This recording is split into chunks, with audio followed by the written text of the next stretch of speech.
Guys, semalam cukuplah 3 hari tempoh yang saya bagi kepada Cikgu Bat untuk membuktikan yang saya ini dibayar oleh Tun Faizal untuk menyerang beliau. Namun sampai ke hari ini beliau langsung tidak menunjukkan bukti-bukti yang saya ini telah dibayar oleh Tun Faizal. Guys, saya tak pelik.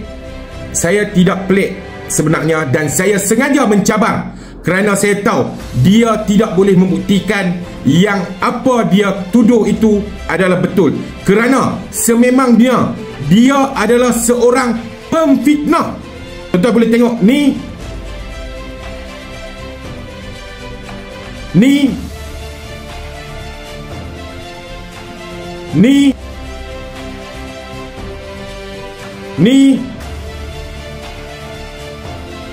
Kenapa saya mencabar untuk dia tunjukkan bukti, dan saya tidak mencabar untuk dia meminta maaf kepada saya? Kerana saya tahu dia adalah seorang kaki fitnah, dan bila dia buat fitnah, bila dibuktikan dia memfitnah, dia akan sewenang-wenangnya meminta maaf. Minta maaf yang tidak ada langsung insafan kepada Cikgu Bat ini, tuan-tuan.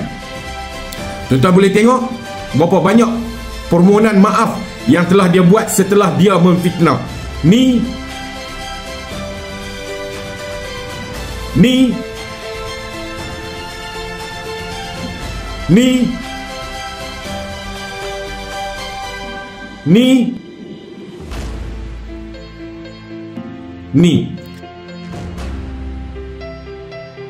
tuan-tuan, begitulah perangai Cikgu Bat kaki fitnah ini.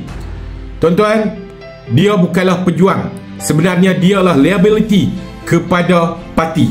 Dulu sampai orang-orang PKR bersyukur dia keluar daripada PKR. Dia sememangnya layak digelar otak dekat lutut. Sebab apa? Sebab dia menyerang, memfitnah tanpa berfikir. Pelbagai kes yang sedang menanti dia. Saya mohon kepada Lembaga Disiplin Bersatu, cepatlah buat keputusan pecat mereka-mereka yang mengkhianati parti. Boleh tengok Cikgu Bat setiap hari menyerang Presiden Bersatu.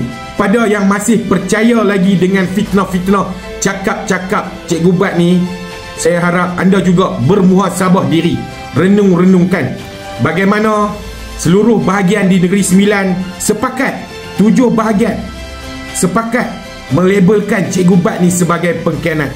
Dan hari ini saya menabalkan Cikgu Bat sebagai bapa segala pemfitnah, bapa segala penipu, bapa segala pengkhianat, bapa segala pengemis QR, bapa segala baru kasut.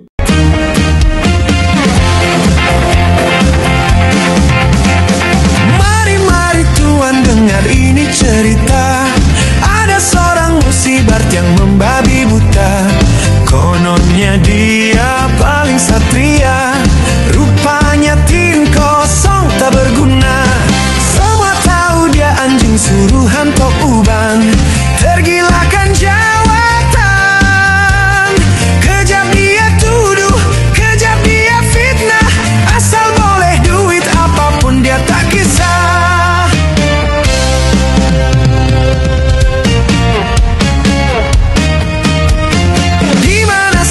Musibar ini pergi, pasti huru hara dia buat sampai jadi.